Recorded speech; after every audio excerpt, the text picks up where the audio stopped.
Ahora yo quiero que lea el versículo 14 y lo repita en voz alta bien fuerte conmigo.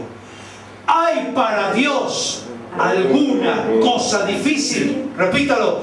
¿Hay para Dios alguna cosa difícil? ¿Sabe? Me encanta porque Dios es el Dios de lo difícil. Mire, le voy a contar también otro difícil. Está el profeta Elías, llama a los falsos profetas de Baal y de Acera y les dice, ok, vamos a hacer 2 sacrificios. Y el Dios que responda por medio del fuego, Él es el Señor. Y usted sabe que se mataron todo el día, se cortaron los falsos profetas, no ocurrió nada. Y cuando viene Elías, ¿sabe lo que dice? Pone el sacrificio y dice, Dios va a clamar desde el cielo con fuego, cosa que era difícil. Pero lo más difícil fue cuando dijo, rocíen todo, el holocausto, las leñas y las piedras con agua. Pero Elías, de esta forma nunca se va a prender el fuego. Si la hiciste bien difícil, si era difícil antes, si los 450 y los otros 400 no pudieron, encima que vos estás solo, sos uno contra todos ellos, encima la mojaste todo, va a ser más que imposible. Pero Dios sigue diciendo, ¿hay alguna cosa difícil para mí? Y en medio de esa carne mojada, en medio de esas leñas mojadas, Dios respondió por medio del fuego, porque al Señor le encantan tus dificultades. Ahora, ¿sabe lo que el Señor está esperando? Que usted haga como Sara y reconozcas que tú ya no puedes. Sara llegó a un punto cuando escuchó que ella dijo, yo ya no puedo. Y muchos de nosotros seguimos queriendo intentar con nuestras fuerzas ayudarlo a Dios a cumplir su promesa. Dios les había prometido algo, pero para que vean que no era con fuerza humana, no era con carne ni con sangre, el Señor tuvo que poner tanto a Abraham como a Sara en una situación imposible, para que sepan que la gloria es para Dios. Amén.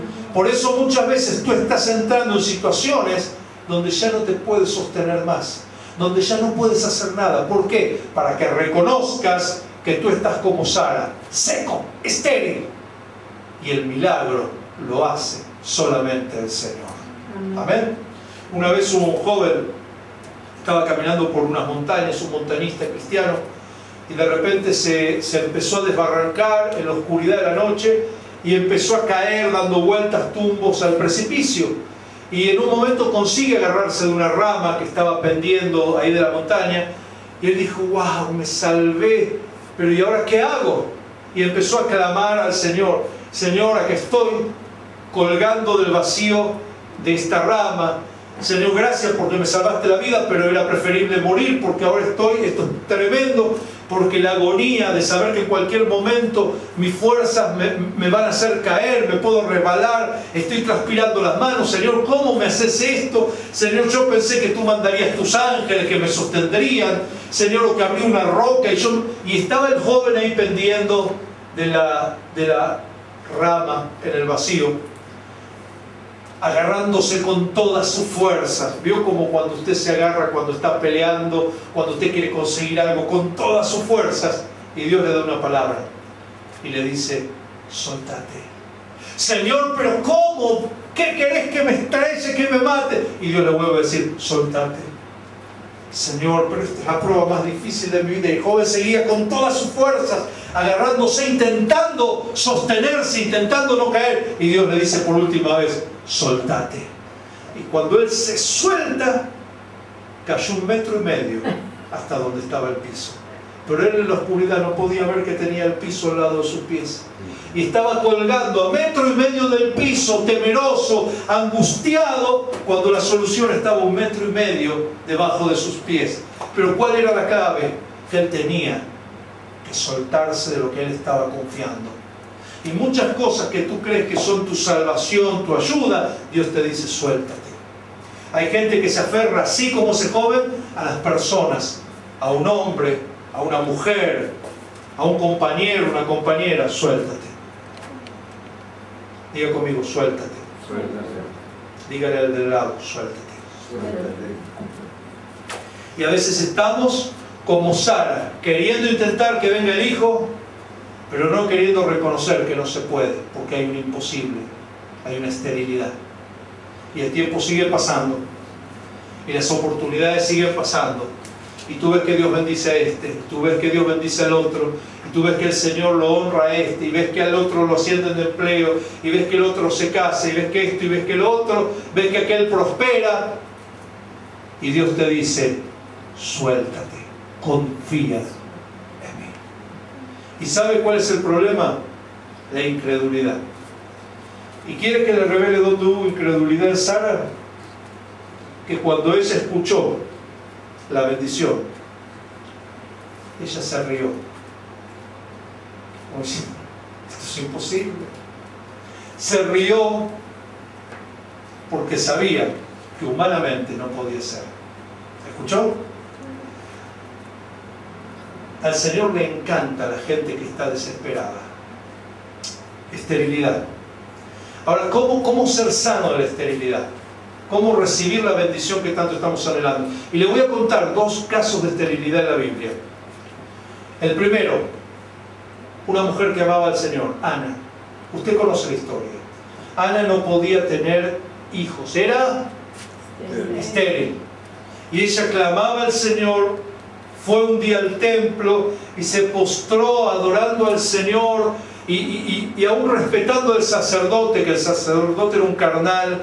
Ana le respondió con amor, en vez de decirle: pero usted, si tuviera discernimiento espiritual, sabría que yo no estoy borracha, ¿verdad? Ella incluso se sujetó ante una acusación, ante el maltrato de un líder en la iglesia, y ella obtuvo al tiempo de un año lo que estaba esperando.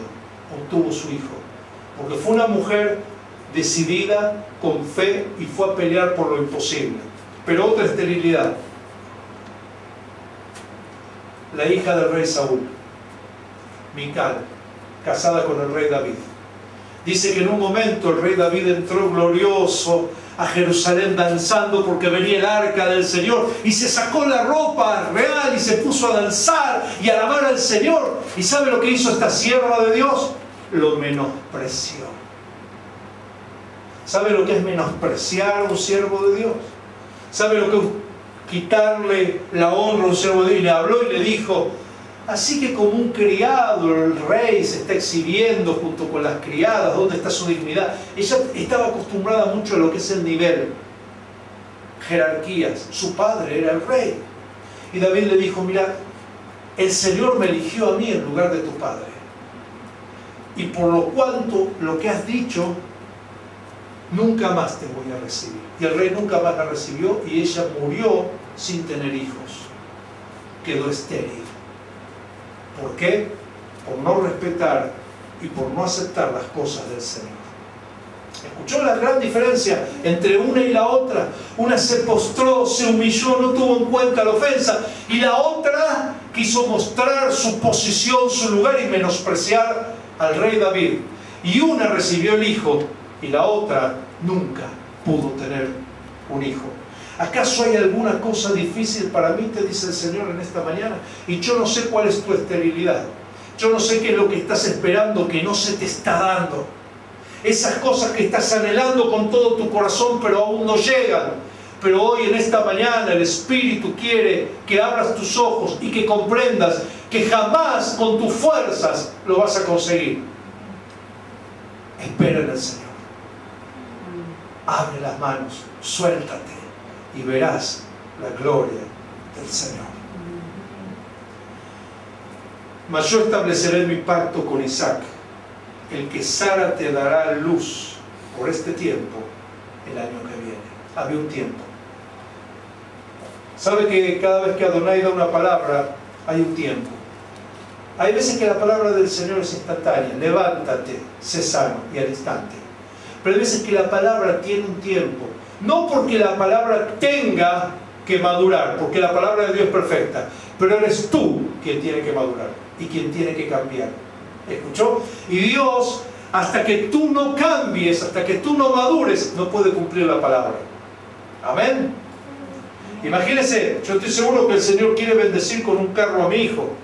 Hasta que Él no saque el registro, Dios no se lo va a dar. ¿Entiende lo que le digo?